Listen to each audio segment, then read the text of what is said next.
Hello, friends. At some point in our journeys, we all need guidance and direction. One thing I've learned along the way is that there are many ways to connect with our soul mission. Jennifer Halcame offers over 30 years' experience with intuitive tarot, life coaching, and energy and attachment clearing. She helps others with energetic blocks become aligned with their soul mission. She offers one-on-one or online Zoom sessions, and cases are assessed on an individual basis, and she works with everyone truly in need. You can email her now to set up a free consultation at jenniferhalcame@gmail.com or through Facebook Messenger. All those links are right in the description.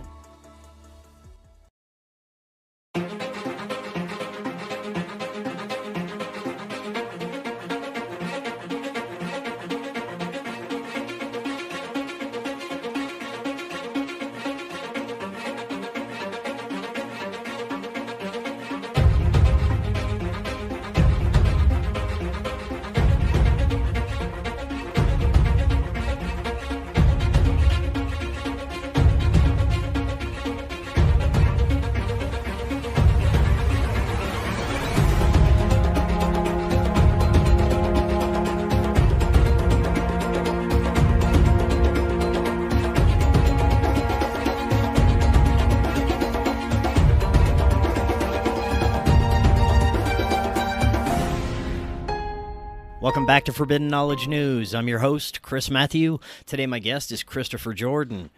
First, a couple of announcements. Check out our new show. It happened May the 4th. That's available on YouTube and all podcast platforms. Check out our first film, the Forbidden documentary, Occult Louisiana. It's available on Tubi. You can get a Rokfin premium membership at rokfin.com/FKN+. You'll get access to all our premium content and all the premium content from every creator on Rokfin. Finally, if you listen to our podcast through any audio platform, listen through Spreaker. Download the episodes there. That's always free for you. Today, I want to welcome back to the show Christopher Jordan. He composes instrumental music, incorporating everything from frequencies from within the solar system to binaural beats and even brainwave frequencies. His music is designed to help listeners relax, and each track is designed to be used as a tool for meditation and to help listeners reach deeper levels of relaxation and self-exploration. He is also the host of The Curious Realm. Christopher, welcome back. How you doing? Doing great. Thanks so much for having me back on. Thanks so much for coming back on. I had a great time. And last time you were on, we discussed how much frequencies have an effect on not only our physical bodies and the world around us, but the unseen realms, the subconscious, and even the collective. Today, we're going to go a little deeper with some of the concepts we discussed surrounding frequencies and the possibility of weaponization, the reality of targeted individuals. I know there in the conspiracy realms, there's a lot of most likely myths and misunderstandings around this topic, so we'll address some of that, as well as some of the effects that we may see surrounding the more negative frequencies, even those that we surround ourselves with on a daily basis, Wi-Fi, wind towers, things of that nature. And I also would love to get your insights into the high, strange times that we're in as it relates to the community of the conspiratorial and the insanity that we are seeing recently. So that is just abounding, man. It's like there has been it's like there's been a super tanker yacht race going on in the very tiny river of life. Like there's just wake everywhere, dude. There is zero glassy water right now. Yes. To act everything is murked up. Everything, and you know that is literally vibration. One of the things that I said on my show regularly throughout the pandemic was keep your vibration high, keep your thought level high. Try not to get mired in death stats every day. Remember the actual stats. you know, your chances are better odds that anything won't happen dire to you or somebody that you Yeah. know. Think about that, you know. Yeah. But what was really interesting was shortly after that pandemic, man, there was a study done by the National Institute of Health about negative news cycles. And the fact that, yes, negative news cycles actually cause damage to the hippocampus of the brain. Mm-hmm. And the hippocampus is this cool little glove-shaped gland that surrounds your amygdala. So it's basically the gate to your reptilian brain of fight or flight and panic, things like that. And the more you watch those negative news cycles, the harder it is for your hippocampus to regenerate and to get back to a healthy state. And the more your panic takes over, and the more readily that panic can be accessed. So it's interesting. Like even the word frequency literally means like how frequently something is happening. Like what is your frequency of living in a negative news cycle or even in a negative thought pattern? Because eventually you will bruise your hippocampus. Yeah. You know, and it leads to a lot of things. Now, that's a great introduction to some of the concepts we're going to get into. But before we get too far, it's been a little while since you've been on. Remind the audience a little bit more about yourself and the work you're involved with. Well, I mean, I host the show Curious Realm every Tuesday. I do tons of binaural beat frequency therapy music for experiencers, things like that. My last album was actually focused and tuned specifically for ET experiences of the third and fourth kind. So people who had had close order contact, people who had been abducted, to help release their PTSD, things like that. And over the many years, I've just grown to love these fields of study and grown to love the researchers that I've worked with and talked to. And many of these things, you know, as we mentioned in the last time I was on, are no longer strange to science.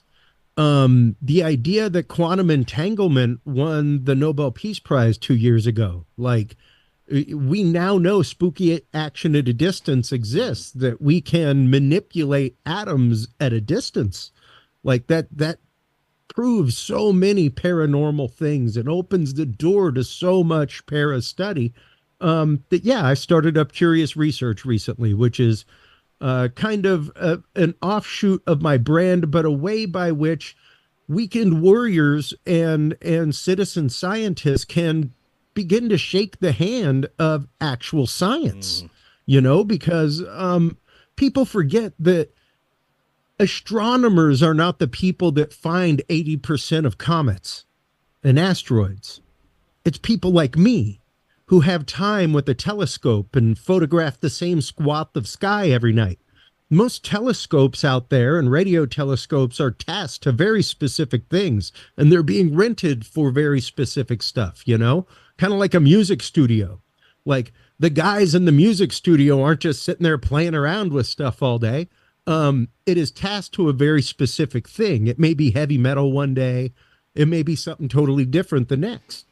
And it's the same thing with astronomy, but it's citizen scientists, because science starts with observation. That's the first part of the scientific process, is observation. So even if you've observed something paranormal, the scientific process has begun, you know? And even being aware of those frequencies, even being aware that something may be different about you because of frequencies that you are exposed to, the scientific process has begun at that point.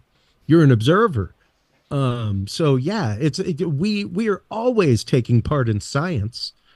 It's really interesting to think about it that way. Yeah, definitely is. And you mentioned being aware of the frequencies that we're surrounded with. Let's start out with some of the frequencies that we really need to be aware of that could be causing harm to us on a daily basis. Just as simple as Wi-Fi. There's a lot of speculation as to how much negative frequencies are coming out of the Gwyn towers and even some of the purposes behind those. What are your thoughts on that? You know, I worked in broadcast for a while, and there's a reason that there are very large fences around those broadcast towers, and it's the wattage. You're talking extreme wattage. You're talking very extreme wattage to get signals out that far. Now, when you're talking about 5G, things like that, the wattage is not that huge on it. It's not that large, believe it or not. 5G runs out very, very rapidly, which is why you see towers all over the place. Now, granted, a hertz is a cycle per second. So when you're talking 5G, that's 5 gigahertz. That's 5 billion times per second that a pulse is happening. So make no mistake, there's something going on. Whether or not, I don't think that there has been long-term study done long enough. And even in the world of 2.4G, there were many studies done that, yes, did show metal fatigue in buildings, concrete fatigue in buildings, specifically schools, places like that that had meshed Wi-Fi networks all over the place. Not necessarily somewhere like, apartment buildings where not every person had Wi-Fi, but buildings where it's installed as part of the infrastructure. Those buildings specifically showed fatigue in the infrastructure of the building years before it should have. And it's a pretty interesting study to see. So there's definitely something there. And 2.4 gig specifically, things like your cell phone signal, that kind of stuff, definitely react as what would be the equivalent of a burst of light inside of our brain almost. So I always recommend people give yourself, if you can, like at one point I built an on-off switch that just went in line on my Wi-Fi box and slept with my Wi-Fi off every night. You'd be surprised what it does for your sleep cycle to actually cut that off and go back to an analog world for a little while. We are bombarded by frequency, and we sadly forget the fact that we are 90% empty space, and that we are vibration. So the more we expose ourselves to those frequencies, no different than exposing yourself to a negative thought pattern, things like that, those frequencies become a reality. One thing that we intentionally expose ourselves to frequently is music and different types of music. Yeah. This is, I think, an important area to discuss because there's some that speculate that there are some genres of music that are intentionally weaponized in some way to cause different ill effects in our consciousness. And I'd love to get your thoughts on that. Well, I will definitely say this. I wouldn't say that they are intentionally weaponized in that way. However, I will say that there is something to what you expose yourself to. That old idea of you are your friends. And it's the fact of, yes, the more you listen to. And don't get me wrong, like I am a old school hip hop fan, especially 90s hip hop, all kinds of stuff. But there are some misogynistic messages in there. Is it music that I listen to around my kid? No, it's not. Because there are messages in there that my 7-year-old is not ready for that conversation, despite how hooky the beat is. So it's one of those, yes, those concepts do kind of slowly creep into your mind. I spent years rocking the world of heavy metal and running sound at heavy metal shows. And I regularly have to explain to people that, no, man, a mosh pit is an aggression against the world. It's not an aggression against the people in the mosh pit. Like you may get hit with a punch or something, but at the end of the song, everybody's hugging. Right. Like nobody's mad. The people who start a fight after a mosh pit aren't in the mosh pit for the right reason. And a lot of people misunderstand the idea of a mosh pit because they just see a bunch of dudes in a circle ramming into each other and throwing punches and knees and hitting each other. And they don't understand what the message and the meaning behind it is. You know, it's a very tribal consideration and something that really goes back to ancient tribal man.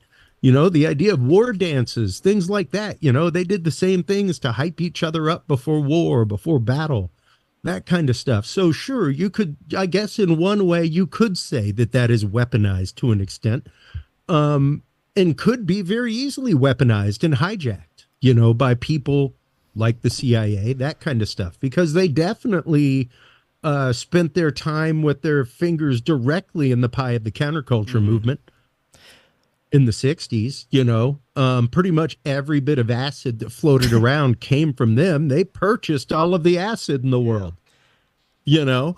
So yeah. Well, while we're in the more conspiratorial realms here, there's also some that speculate that there are layers of unheard tones that may be having further effects on our consciousness, such as some tones that have been programmed into the music that's at a level to where we can't hear it, but it's causing harm.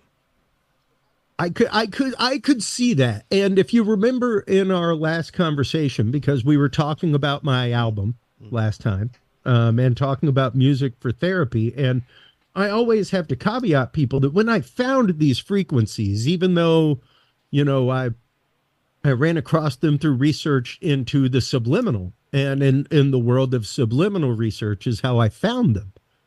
When I first started using binaural beats and frequencies, it was not for therapeutic means.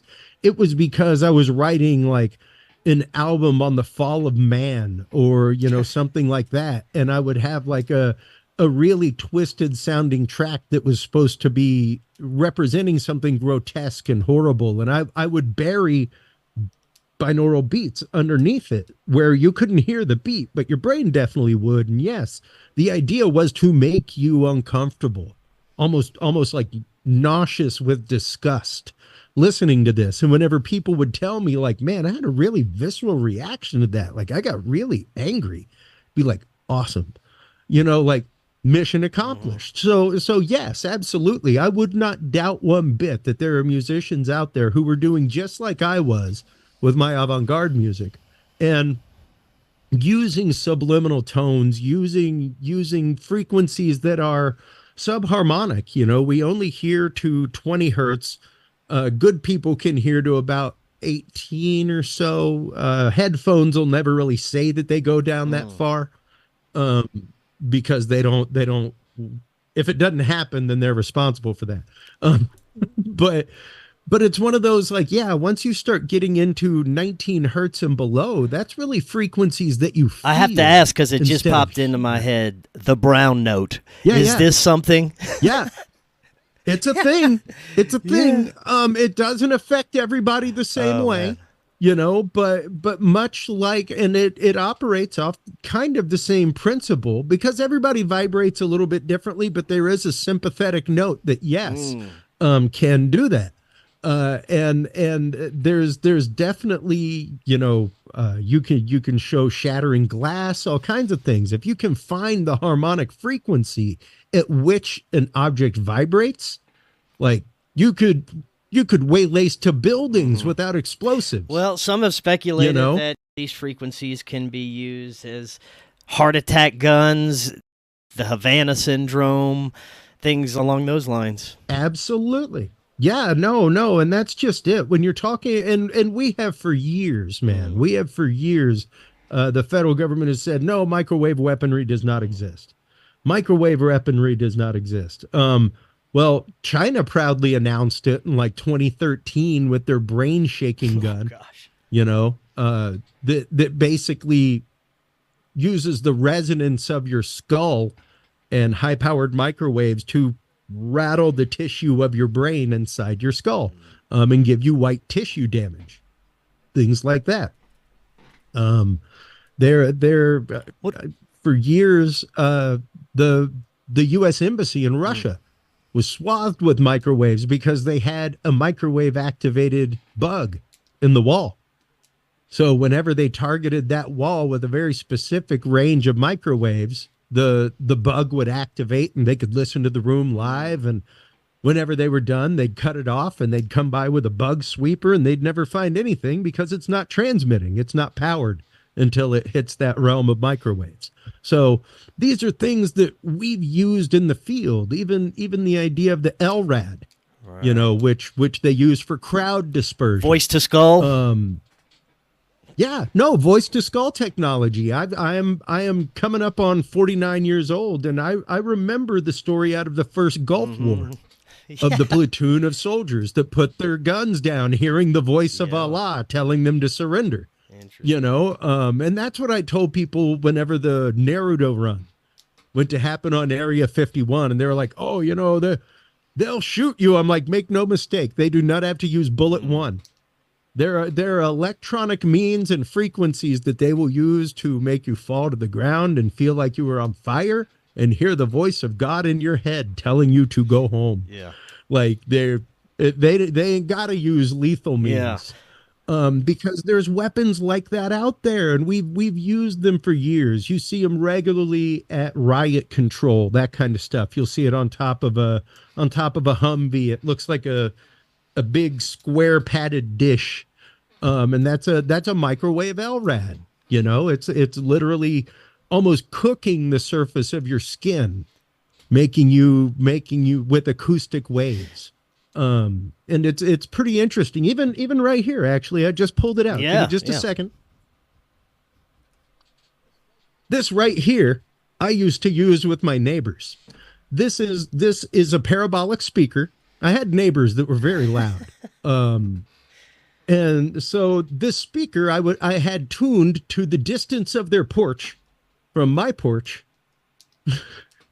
And with a very specific, like a 15-foot wide radius. So yeah, this is a parabolic speaker that you can tune the distance and the width of the cone of sound. So whenever they stepped out of their patio, they heard no message. They heard nothing. Wow. But as long as they were standing on their patio, they heard a repetitive message in English and in Spanish to please turn your music down. Please turn your music down. That's great. Please turn your music down. Wow. But these are used in, you know, museums, things like that, for exhibits where you walk under the painting and you hear the story of the painting. You walk out of the beam of light and you no longer hear the story of the painting.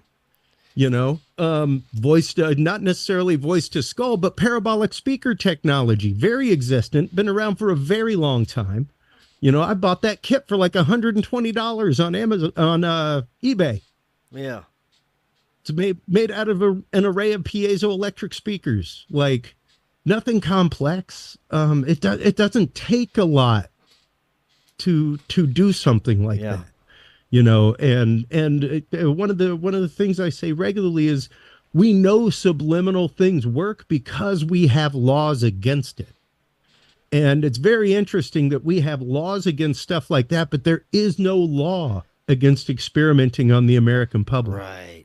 There's zero law to use the general public as a guinea pig. Well, speaking of that, and this gets really deep into these conspiracy waters, when we look at the recent events and the amount of people that opted into experimental injections, the speculation behind what could be behind it at the most nefarious levels, some have speculated that a combination of whatever went in there and some sort of frequency blast could cause very nefarious effects in a person.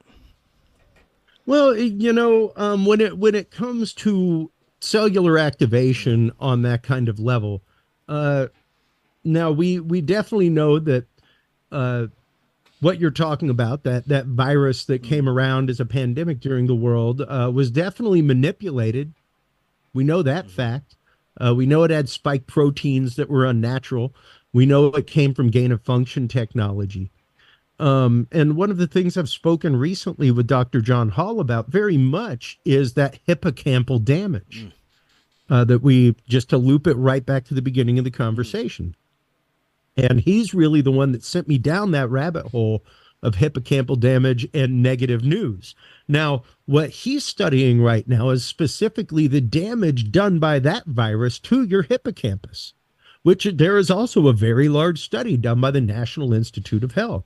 So it's an interesting concept of, was this allowed out and was it engineered in order to make people susceptible to things, in order to make people more susceptible, more suggestible, put them at more of a point of confusion in life, by releasing once again that panic, that fight or flight mechanism, and putting everybody into a mode of fight or flight. And whether you get the virus or not, if you get the virus, you're going to have the hippocampal damage. But if you're shown the negative news cycle every day, you're going to get it anyway.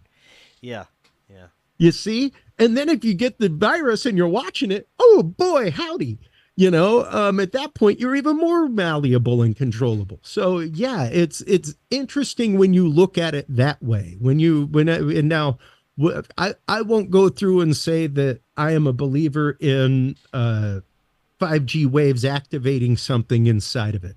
I wouldn't go that far yet, because we haven't seen that, and I haven't seen any technology. I follow a lot of wild tech blogs and things like that, but I haven't seen any technology that shows 5G or Wi-Fi being used in that kind of way to activate something. Now, is it causing changes genetically and specifically, oh my God, epigenetically? Absolutely.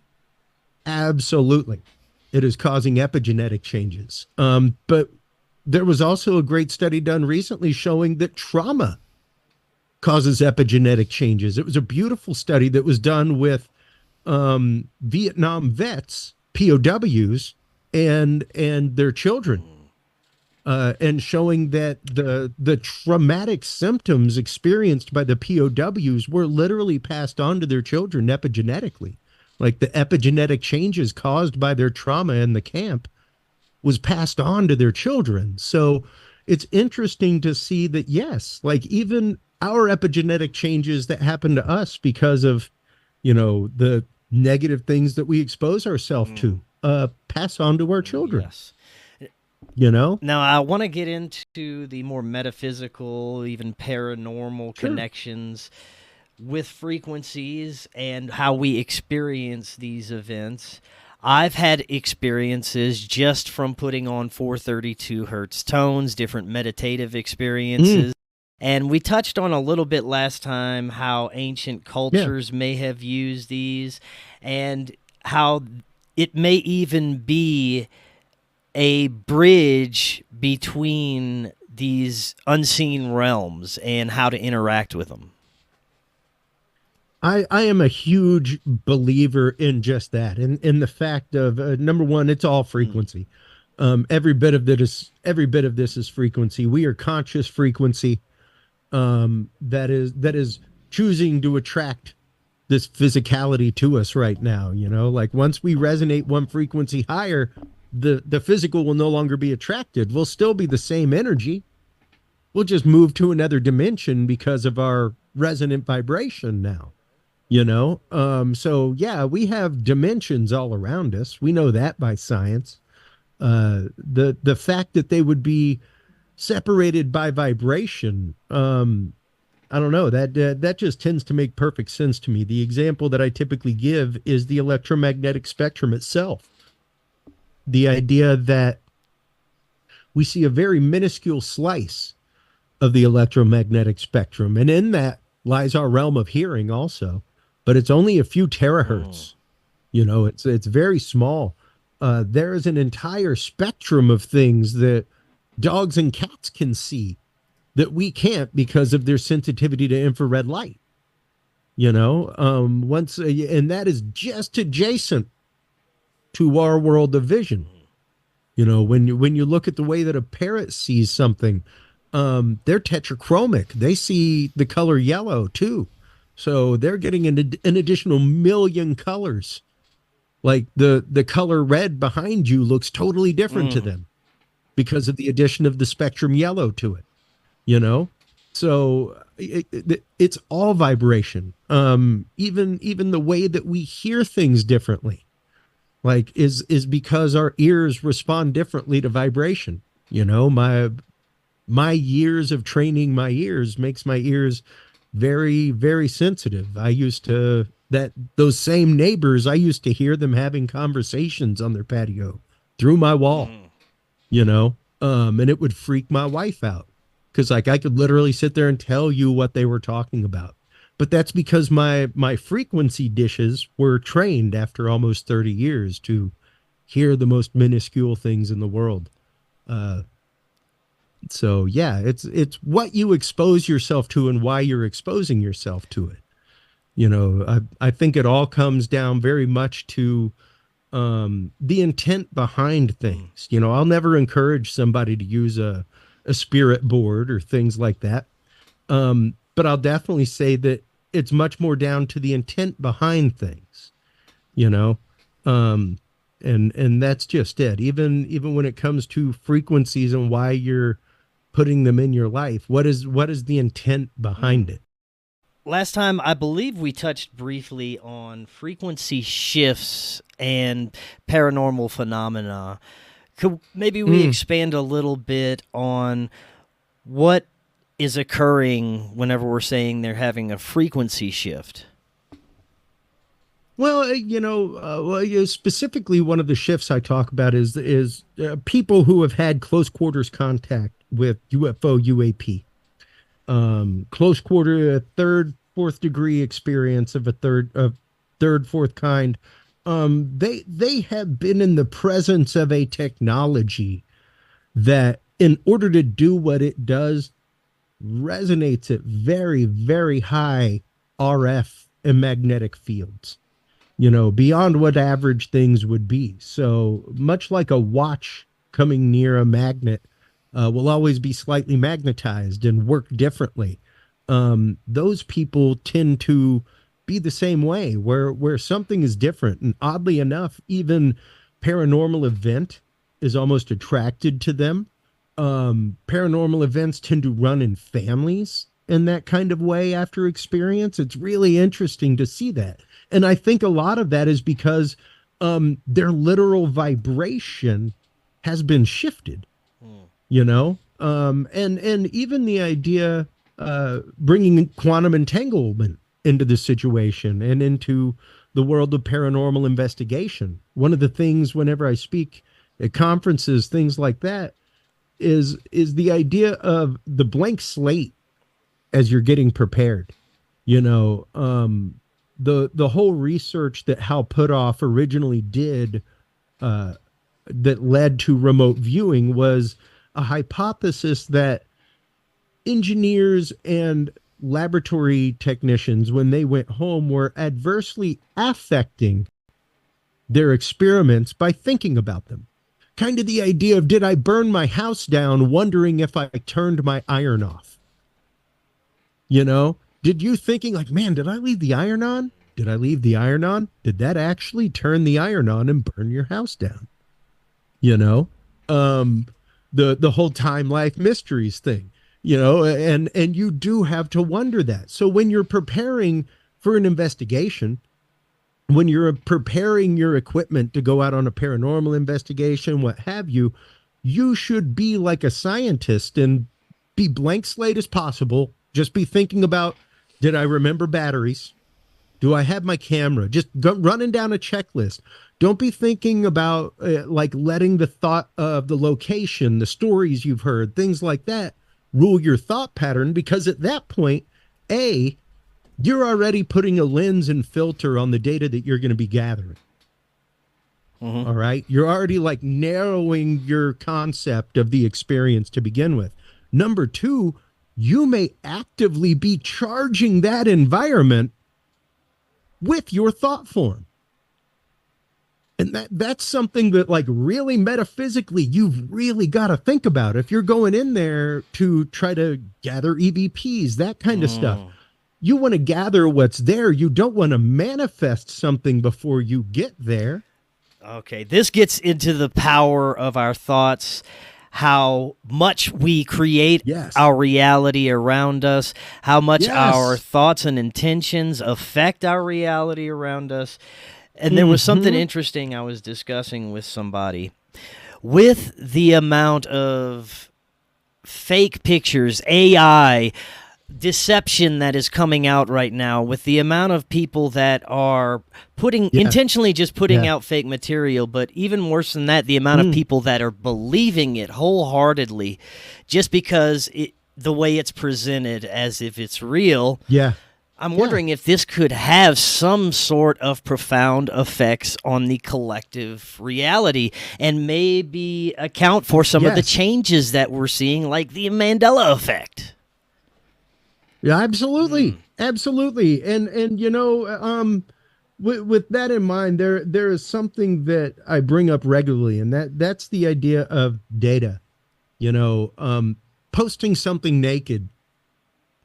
You could post 101 things, and I'm trying to get a video of mine to pop up right now, and it doesn't seem to want to. And where'd it go? There we go. Aha, there it is. This video right here was taken in my backyard, and granted, if here it comes right here. Oh, hold on, I need to turn your. Oh, there it is. There you go. So yeah, I could post that in 101 groups online, my friend, and go, I filmed this in my backyard, and leave it at that, and watch the conversations happen. Now, if I was to give you the data behind that video and tell you that video was shot facing southeast at this time of day, that object was this high off the horizon, you could probably very easily figure out that that is a video of the star Sirius, and that the movement in that star is actually the movement of the star with my telescope zoomed in and not following the star. It's one of the stars that I use to dial in my telescope, one of the three, because it's brightest in the sky here. So once I have those three stars, my telescope will follow anything. However, while I was trying to spot it, A, it wasn't in focus for that star yet, and B, it wasn't tracking it. So what you see is a zoomed in image of the star's actual speed in the sky, just going out of frame. So it looks like it's moving at a very soft rate. Everything else, the flicker of the colors comes from the light of the star itself. It's one of the only ones in the sky that does that. Twinkles in numerous colors, and the size of it and the way it flickers is all because of lenticular action in the atmosphere, things like that. All utterly explainable. Now, what we have to do as investigators, as literal citizen scientists, is be willing to accept that and be willing to understand that, A, what you have isn't necessarily a piece of evidence yet, because evidence clears you in court. Never let it be anything less than what clears you in court, man. Like the day you lower the bar for evidence, good God, I hope you don't land in court. Because now every circumstantial thing will be allowed against you. You know, that's called circumstantial evidence. And that's where we come to the fact of, you know, correlation is not causation. Just because something correlates with something doesn't mean it's the cause of it, you know? And we have to be ready. There's a phrase in science called killing your darlings. And we have to be ready that even if it's our hypothesis, when proven otherwise, to let it go. Because the data that we cull from the data set is almost more important than what we keep. Right now, the things that we're talking about, UFOs, UAPs, now that science is getting into it, it's because of the fact that it's their job to study anomaly. And it's their job to study anomaly because you have to subtract the anomaly from the data set so that you have the known quantitative of the experiment. So without knowing the anomaly, they can't finish the experiment. I would not have gotten an A in chemistry if I gave my teacher a 95% solved equation with a 5% remainder of solution. Where's the 5%? What happened to it? That's the job of science. So the day that we start focusing more on the things that are known quantitatives and wanting to hold on to them as unknown, the longer that happens, the less we are actively researching the unknown, and the more we are obscuring and muddying the waters. Yeah. But unfortunately, the only thing that happens for most of the people out there reporting on this is they'll watch a video, read something, hear someone else say something, and then go report the same thing, even if it at its foundation is bullshit. And this is what's caused the problem that we're in right now. And you know, quite honestly, it's interesting because a prime example of that is quite literally the statement that just came out of Dr. Stephen Greer. What's that? About the Betty and Barney Hill case, saying that that was my lab, that their experience was not real, that they were taken by a U.S. government entity and memories were implanted. It's like, okay, that's a big sack of taters, man, and that really throws a rift in the experiencer community. You know, like that. And don't get me wrong, I am all about MK. I'm not all about MK Ultra, but I fully know about MK Ultra. I'm not all about MK Ultra. No, I can see the quotes online now. Chris Jordan of Curious Realm, big fan of MK Ultra.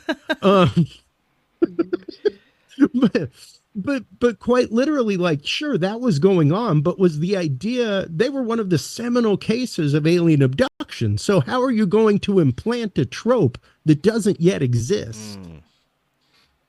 That's my issue, is the trope of alien abduction didn't really exist yet. So how are you going to firmly implant that in a brain as something to follow and something to fully believe? You know? Your brain kind of has to have a root there to believe to begin with. While we're in the realms of alien abduction, I'd love to get your insights into possibly the nature of this phenomena as it relates to, are these physical beings coming from different planets? Is it more of a metaphysical, interdimensional phenomena as far as maybe their non-corporeal intelligences that manifest in any way they want us to view them or receive them? I can go either way. I love hearing different perspectives on the possibilities.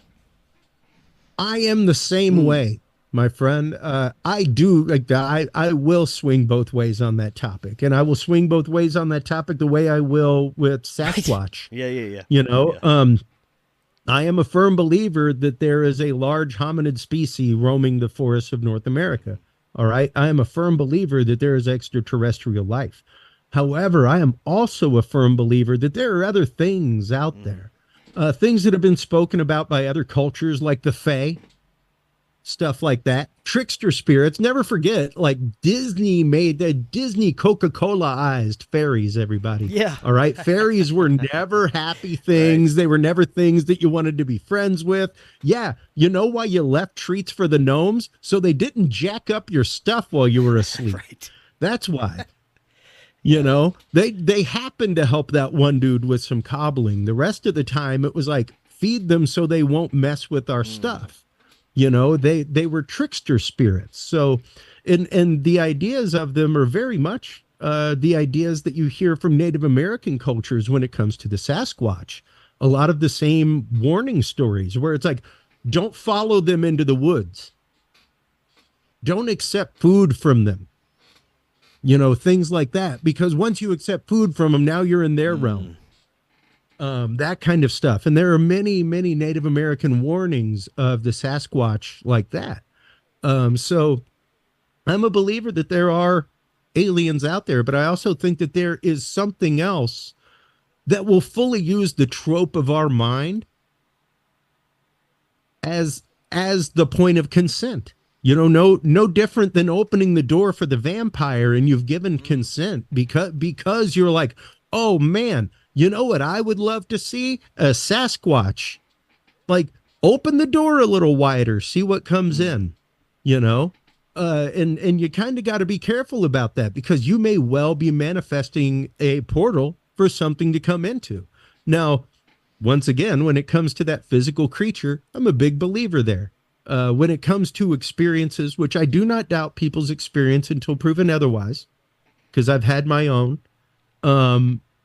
But when it comes to Bigfoot walking through a portal, or Bigfoot being disappearing in a spacecraft appearing, now we're talking two different things and two different phenomenologies. And the problem comes in, do we prove the portal that doesn't exist yet, or do we prove the Sasquatch that doesn't exist yet? Well, which phenomenology do we start examining first? One of the most fascinating problems with that is the overlap with all of the phenomena. There seems to be so many similarities and extreme differences, but the phenomena overlaps in different strange ways, like the Bigfoot and the portals and the extraterrestrials and disappearing. And I wonder if Bigfoot is just a lost hominid that has these metaphysical abilities and this profound intelligence, the ability to telepathically communicate and go through portals. Sure. And even the concept of opening a portal doesn't necessarily have to be like a point of technology, hitting the right frequencies of meditation, things like that, hitting the right harmonic frequency. So even Ron Moorhead, the man who recorded the Sierra sounds, has come out recently and said, like, what if Sasquatch was able to produce such an infrasound that it allows him to pass through dimensionally? That is so interesting. I just went to my friend Ryan Burns' ranch at Space Wolf Research Center. Cool. Overlooking Skinwalker. I spent a couple of nights there, and he was telling me the most insane stories I've ever heard, first of all, but a little bit about some of the experimentation they're doing with things like Anja Lamp and God Helmet. And he was telling me this one where they were in an enclosed space and they were using one of these modalities. I believe it was an Anja Lamp, and every time they turned the device on, literally portals would open up, and he said beings would peek out to look and see what they were doing and go back into the portals until they would turn these little machines off, and then the portals would close up. Very interesting stuff. Yeah. And that's just it. Like if this stuff, that is what we are coming to find out, is that these dimensions are only separated via vibration. So even the idea of aliens, and I'm a big fan of some of the work of Dr. Michael P. Masters. I got to interview him last year at MUFON Symposium, and his work, he's an anthropologist, and he's kind of projected forward the evolution of humanity. And he's like, if you look at us and our head and our cranium and our body and project us out by 10, 12, 13,000 years, you'd get something pretty gray looking, the cranium tends to increase. The eyes tend to get bigger. Like it's interesting. And when you start looking at the messages that experiencers are given, the things that specifically the grays, talking about beware nuclear technology, keep this from happening, their interest in our DNA, things like that. He's like, it really much more seems like it's somebody from the future coming back trying to reverse engineer what happened to their society. It is so interesting because you have stories like that, and then you have the experiencers that have a regression. And I was listening to this young lady's story the other day, how it started out as a beautiful experience with these little gray aliens that were showing her different galaxies and her soul mission and all these beautiful things. But when she got regressed, the mask came off, and it was this giant worm-like being that was siphoning her energy as they were projecting these beautiful thoughts into her mind. Which is a terrifying possibility. Well, and there certainly seems to be a very specific group of aliens that are very interested in the fact of, we are containers for souls. Yeah. That we are containers once again for this energy, this spiritual energy that is like an energetic vibration. So are they trying to matrix us and harness that energy? I love Dr. Stephen Greer, but I cannot say that I will fall into the camp of every alien species has our best interest at heart. Mainly because I've seen good dogs bite. Like some dogs just nip. That's what they do. They don't, and to judge something as like evil, like we're giving that a pretty human judgment. We do not know the social morals and mores of an alien civilization. As far as we know, that anal probing could just be a gentle, friendly handshake. Like that's how they say hi on a Saturday. Right. We don't know. Yeah. So invasive to us, different to them. Much like different cultures that hug and kiss. Like you go to Italy, somebody gives you a smack on the lips. It may be different if you're from Detroit, like that's a different social moral and more and something that's totally acceptable because of that of a society, Yeah. So for us to speak that no alien species has ill intent at heart, I think is very haughty to say. So I tend to fall in the camp of Stephen Hawking, where, maybe we shouldn't be blasting out our location to everybody in the stars. Maybe we shouldn't be throwing our DNA sequence on the side of satellites that we send out. Yeah. Well, on top of that, we have legitimate military groups that are delving into this phenomena very technologically, very scientifically, and at times very disrespectfully from what I hear. And again, going back to my experience at Space Wolf Research Center, he was telling me how many of these organizations members practice black magic and have dark intentions behind what they're doing and are attempting to weaponize this phenomena in different ways. I mean, you think of Michael Aquino and some of the things that he was involved with. Well, same interests really are involved with a lot of the research going out there, which is concerning. Yeah. And once again, even if you're looking at using the mentality as a trope, that's a lot of the work of kind of the Hollywood Disclosure Alliance right now, is getting Hollywood to understand that, like, let's please stop representing them as the enemy of the world and stop militarizing the response, because the more we do that, the more we're feeding into the fear factor of things. Like, you are setting people up for that. And especially in that area. When that's the dialogue, that's what people come to expect. You were saying how there's a definite duality with this. There has to be a light and dark side, and this comes through especially in areas like this. But like you said, if they're focused more on the dark energies and they're playing with those energies more, that's what's going to come out more and have darker results, I'd imagine. Yeah, precisely. And the sad thing is our brains, as we spoke about last time, they are wired for negative reinforcement. They are wired to amplify the negative for survival's sake.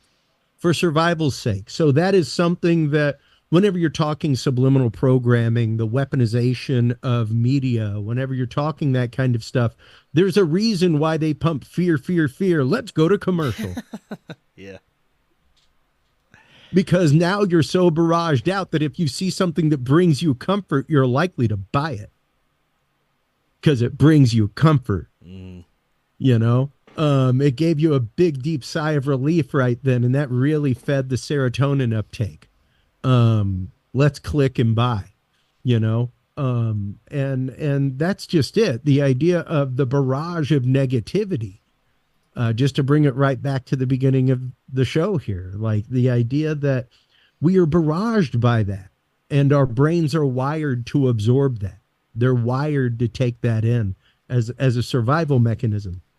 So the fact that has been hijacked, once again, there's a reason why subliminal messaging has laws against it, because it works. And the thing is, you no longer have to submit people to a subliminal message. You can get their brains directly in that receptive state just by higher definition screens. And I think we discussed that in the last show, the idea that our eyes see at 30 frames per second. That's why eventually you fell into a zombified state watching the boob tube, The analog TV was 30 frames per second, the same flash rate as your eyes. The reason why looking at an HD TV or being underneath fluorescent lighting all day gives you a headache is because that screen is flashing at 60 hertz, 60 times per second, twice as fast as your eyes see. So they start getting tired, but that also means you fall into that zombified state twice as fast. Yeah. You get into 4K and now you're talking 120 hertz. That's 4 times faster. 4 times faster. So even though they aren't giving you a true subliminal message, while you're in that zombified state 4 times faster, they're barraging you with negativity. Right. Well, let's talk. So it's taking root 4 times faster. Yeah, for the last few minutes, let's talk about how to counter this, some of the positive side of frequencies, some of the work you're doing, brainwave entrainment, binaural beats, meditation therapy, things of that nature. Yeah. And, I've explained binaural beats in this way. The frequency therapy is awesome. When it comes to singing bowls, that kind of stuff. Once again, frequency is the key. Like how frequently are you doing this? Much like any good going to the gym, if you do it once a week, it's not really giving you a whole lot of output on the back end, So the more regularly you do it, frequency is the key. So whenever you expose your body to a competing frequency, like the heart chakra, something like that, for instance, or 528 hertz, the feeling of love, exposing yourself with a singing bowl or even a synthesizer note, something like that, some sort of pure tone wave synthesis is fantastic. And yes, your brain will entrain to that and your body will tune into it. Using binaural beats is kind of, whereas one is taking your body to the gym and getting a massage, and regular massage will do you good. What will do you better with that massage is good work on your core to strengthen your back muscles so that massage therapist doesn't have to work as hard to get their job done. You see? So binaural beats is kind of like taking your body to the gym for your core. It's actively, instead of just exposing your body to the frequency, it's making your brain create the frequency on its own, which means it's going to be able to much more readily create that frequency when it needs it. So that's kind of the analogy that I give between pure tone frequency therapy and binaural beat therapy. Most of my music incorporates both. There are some people that binaural beat therapy can be a little rough. It can be a little stressful for them. It can be a little much for their brain. The way it's been described to me is it's almost like a wet willy in between their ears. And it's interesting because even talking with Dr. Scott Taylor of the Monroe Institute, he was like, yeah, we ran across that in our work with it. And they're really the people who created the science of binaural beats, and it's been really interesting to chat with them. And even as somebody who has gotten into this field on their own, to hear that, like, we both run up against the same hurdles when it comes to composing music with binaural beats. So it's been cool to kind of share that data and to see that we can change the way our body responds to things. We can help get rid of the stress patterns that our brain lives in, things like that. So I know a lot of remote viewers that use binaural beats to get their brain into that focused state before they begin a remote viewing session, things like that. So yeah, it's pretty interesting. But once again, it's about exposure to something better and to continue to expose yourself to it. Now, if someone is looking to hone in their meditation skills, is there any particular beats or frequencies that you would recommend starting with? I would definitely, start off with things in the alpha range, that kind of stuff. There's great things in that whenever you start getting into theta waves specifically, that's a big one for meditation, because theta is very much the realm of deep sleep. that kind of stuff, where you start getting the disconnection of things and other things start happening. So yeah, like beta would be like awake, conscious, that kind of thing. Like, um, yeah. So I would say alpha and theta would be the two that I would look at. Alpha is very much used for like being mentally relaxed, awake but drowsy, things like that, which is very much the realm of astral projection, that kind of stuff, where you want to be tired and in that state where you can relax and kind of let the subconscious mind flow, but still be awake and alert. Yeah. You also have a podcast, Curious Realm. Tell us about that. Yeah. We talk about topics like this, a lot of parapolitical stuff, a lot of, a lot of demystification. A lot of what I do is talk to authors, researchers, things like that about demystifying topics, trying to get to the heart of it, the bottom of it, and the true conversation of it. Because, whenever we get stuck in these tropes, whenever we get stuck and mired down in the conspiracy of things, even what's going on in our world right now, like actively today, getting mired down in the conspiracy of it, you tend to get into a mentality where data doesn't count anymore, and new points of data coming out. We live in a very dangerous society right now in a lot of ways, because especially in these communities, we have a want of acceptance, belonging, and a want of confirmation of our belief. And that is dangerously tied in our society with cognitive dissonance. Yes. And the idea that when presented facts other than what you believe, you dismiss the facts, even though they're capital F facts, and a lot of people give me I wear the S of skeptic like Superman. Like I am ready to pull my shirt open, be like, oh, you need a skeptic here? All right. Because my job as a skeptic isn't to destroy somebody's paradigm. It's to help prove that paradigm. Once again, culling data that we culled isn't bad data. It's some of the most important data, because now we know what not to look at. Yeah. That's how we hone it down. So please bring more data, more pictures, more red circles around things, because we need that. We need that. And we as skeptics need to be ready to listen to the experience. We need to be ready to take in these points of data and create a data set out of it. And again, why you created Curious Research, right? Yeah, no, exactly. Because I've been on paranormal investigations. I've been on that stuff. And sure, sometimes there's somebody who's writing down data like 2 a.m., heard a bump, that kind of stuff. But so frequently, whenever you're out in the field, whenever you're squatching, doing that kind of stuff, you don't have a notebook with you.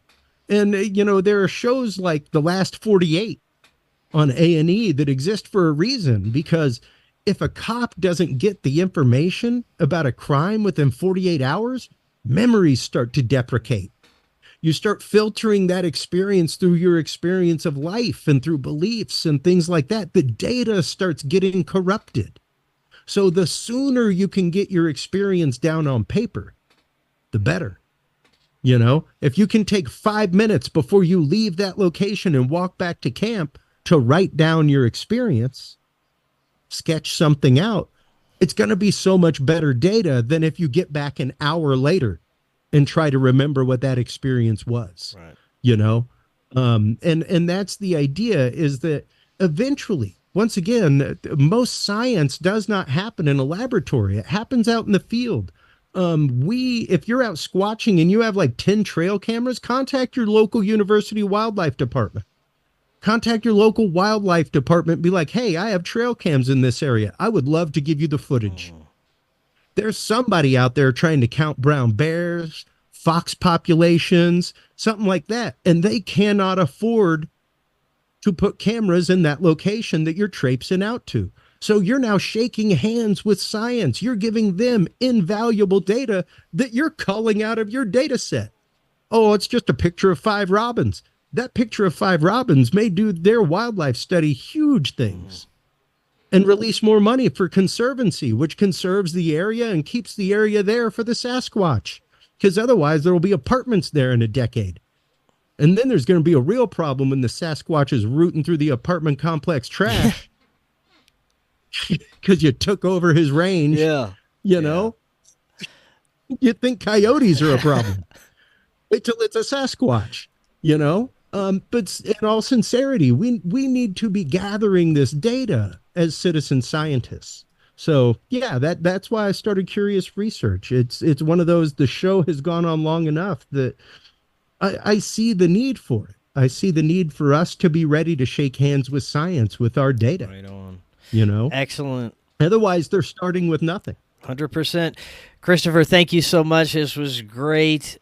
We're going to definitely have to do it again. Much more we could get into. Anytime. Before we close out, let the audience know how they can find you. You can find the show every Tuesday night, 8 p.m. Central, curiousrealm.com.